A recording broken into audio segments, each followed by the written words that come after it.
Okay, so good day everyone, no? So right after my talk, sir, so you will okay. So the foundation of diversity and equity begins with policy. Sir, pa-off ko na. So the national and local government should ensure that laws and policies actively promote inclusion across ethnicity, syempre yung gender, disability, no, socio-economic status and region. Let's say for example, no, strengthening the implementation of Republic Act 9710 or Magna Carta for Women and the Indigenous People Rights Act can ensure rights based governance. So moreover, this framework must include accountability and mechanism to assess the real impact on marginalized groups. Leadership training programs in both public and private sectors must prioritize the inclusion of underrepresented groups, no? Providing scholarship and mentorship for women, person with disabilities, and indigenous youth to enter public service and civics leadership roles, foster a culture of equity at the decision making level. So the DILG's programs for local leaders could be expanded, no, to include equity-focused leadership modules. So evidence-based policy making is a key, no, to addressing inequality. Our governments and organizations should collect, no, disaggregated data. Siyempre, sabi ko nga kanina, by gender, by age, by ethnicity, by disability, and others, to identify gaps, no, and inform targeted intervention. In our country, no, this can support more equitable distribution of healthcare, education, and social welfare services in areas like BARM, no, or the Cordilleras, where cultural and economic contexts vary greatly from urban centers. How we'll be able to strengthen the equity focus budgeting. Right now, no, gender and development or GAD budgeting has been mandated in our country, no, but the approach can be expanded to include other dimension like disability and indigeneity, no. Local government units, no, should be trained on how to allocate resources more equitably, no, ensuring that budgets are responsive to the actual needs of marginalized sectors. So monitoring tools should assist both the allocation and impact of these equity budgets. Kaya nga po sa election dapat bumoto tayo ng wise, no? Kasi katulad nito, no, yung budget allocation is very important. So kung walang technical know-how yung mga na-elect natin, so paano? Di po ba? Another is inclusive education reforms, no? Embedding multiculturalism, gender sensitivity, and human rights in the K to 12 and higher education curriculum is vital, no? Right now naman sa CHED, meron na pong gender and society, no? Meron na po tayong mga additional inputs para dun sa dalawang CMO, no? Para dun sa mga I think yung sa culture and may isa pa, no, na CMO, no, related to this education reforms, no.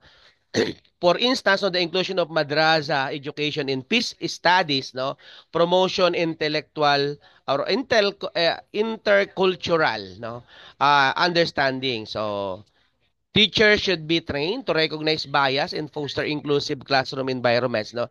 Additionally, sabi ko nga kanina, the CHED can encourage state universities and colleges to establish diversity offices that support minority students. So how will be able to promote accessibility and universal design? So infrastructure and public services must be designed with universal access in mind. And this means ensuring that government websites are accessible to the visually impaired, that public transport accommodates person with mobility issues, and that public buildings follow accessibility law. So the Philippines already has yung Batas Pambansa 344, yung accessibility law, but local enforcement remains a challenge that requires modernization and regular audits. No. So how about the mainstream equity in digital transformation? As the country embraces, no, e-governance, digital inclusion must be a core goal, no?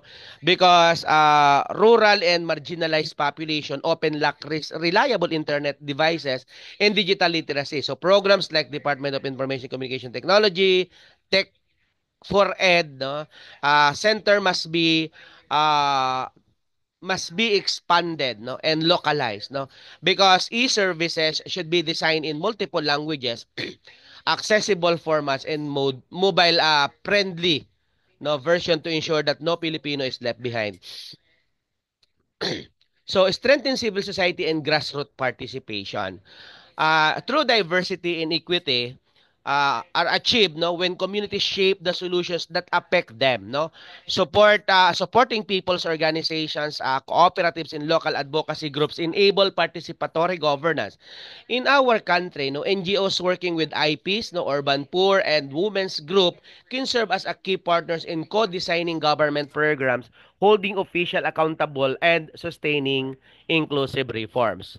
So public communication and cultural campaign is important because changing mindset is important as changing policies. Public campaigns that celebrate diversity such as National Disability Prevention Week or IP Month should move beyond ceremonial observance into mainstream culture through media, through arts, and through storytelling. Campaigns can counter discrimination and can promote, no, empathy, especially in schools and communities when inclusion still persists, no? And lastly, create equity-focused monitoring and evaluation system. Programs and policies must be evaluated not just for output but for equity outcomes. Equity audits, impact assessment, and scorecards can help agencies track who benefits and who will get left behind. Let's say, for example, di ba, LGU can include social equity indicators in their sale of good local governance, no, submissions. And these tools ensure that diversity and equity are not just principles but a measurable results. Okay? So, thank you. Sige, next. Sir, Sige po, Doc. I-ano ko lang po, share screen.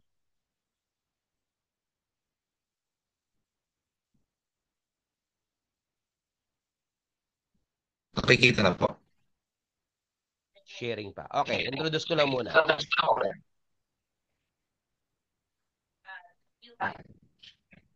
Okay. So diversity and equity are foundational principles for good governance, particularly in multicultural and multilingual country like the Philippines, with more than 110 ethno-linguistic groups. No? So the Philippines represent a unique challenge and opportunity to promote inclusive governance. So in embracing diversity means recognizing the value of different cultures, perspectives, and experiences in policymaking and public service. Equity, on the other hand, ensures that marginalized sectors such as indigenous people, persons with disabilities, and LGBTQIA+ communities are not only protected by law but are also given fair access to opportunities and services. And to give us more details about the topic, let us all welcome our presenter. Go ahead. Good morning po, Doc. Good morning, classmates. I'm here to present about understanding affirmative action policies and their impact. So, classify po namin into three categories. It's We have affirmative action, inclusive governance, and cultural competency. So, for affirmative action, this aims to combat discrimination and promote opportunities for historically marginalized groups in education and employment sectors. So, just like po sa amin, hindi na po, kumbaga, required or may specific items or jobs para po sa mga taong hindi nakatapos po ng pag-aaral. So, meron pong ino-offer mga government or aming institution na jobs para po sa mga hindi nakatapos or yung mga undergrad po na tinatawag. So, para hindi naman po sila mawalan or para magkaroon po sila ng opportunity makapagtrabaho. So, for inclusive governance, this mechanism ensures that diverse voices contribute to decision-making processes, fostering equity and representation in public policy. In cultural competency, this equips individuals with skills to engage effectively and respectfully with diverse communities, with enhancing understanding and collaboration.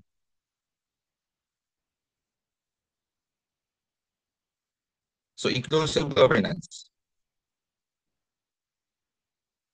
Cultural competency training enhances understanding and respect among individuals from diverse backgrounds. While affirmative action Policies promote representation and equal opportunities for marginalized communities within governance structure. One example po nito affirmative action, yung, Doc, correct me if I'm wrong po, yung 20 pesos po ngayon na bigas. So, hindi po lahat ng mga tao is may access pa. Maybe po, siguro kulang pa po tayo ng supply or hindi po natin alam na may inuuna po siguro bago po sa nakakarami. Then cultural competency training is essential for fostering an inclusive environment. This equips individuals with tools to understand and appreciate diverse perspectives. Training helps to break down barriers and misconceptions, leading to improved communication and collaboration. So for this one, kaya po tayo din sa nagbibigay ng training sa atin or nire-require po tayo mag-training para po ma-help, para mas matulungan natin ma-express or matanggal po natin yung barrier uh, and makapag-share pa po tayo ng ating knowledge and expertise sa ating trabaho. The impact of culture competency training extends beyond the workplace. It promotes social cohesion and community engagement. By embracing diversity through education, organizations can create a more respectful and equitable atmosphere for all members. So hindi lang po ma-enhance ang ating galing or ang ating skills, uh, in-enhance din po neto natin kung paano makapag-interact sa ating mga ka-work. At sa ganon, hindi natin o matanggal po natin yung hiya or yung panghihina ng loob.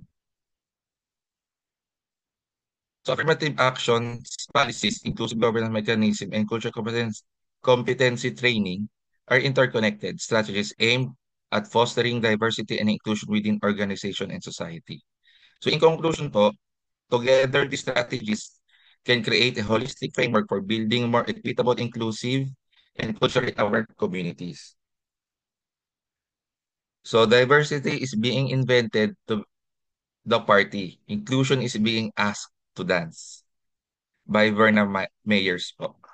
So, yun lang po yung part ko. Thank you po, Doc, and good morning po ulit.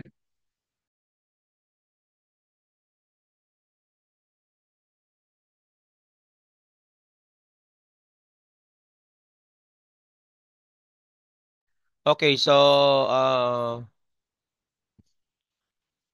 in practice, no, inclusive governance in the Philippines can be seen in policies such as indigenous people, as I mentioned, Republic Act or IPRA of 1997, no, which uphold the rights of indigenous communities over the ancestral domains and cultural integrity. Another example is the Magna Carta for Persons with Disability, which mandates, no, accessibility and support in employment, education, and healthcare. Local government also play a key role in implementing gender and development programs, ensuring that gender equity is not just symbolic, but operational in budgeting and service delivery. In Marawi City, let's say for example, post-SAGE, no, rehabilitation plans uh,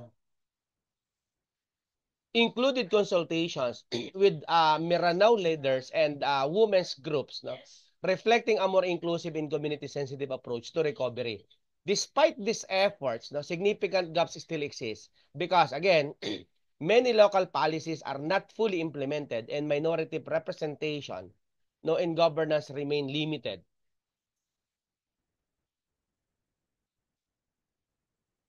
No? Uh, and of course,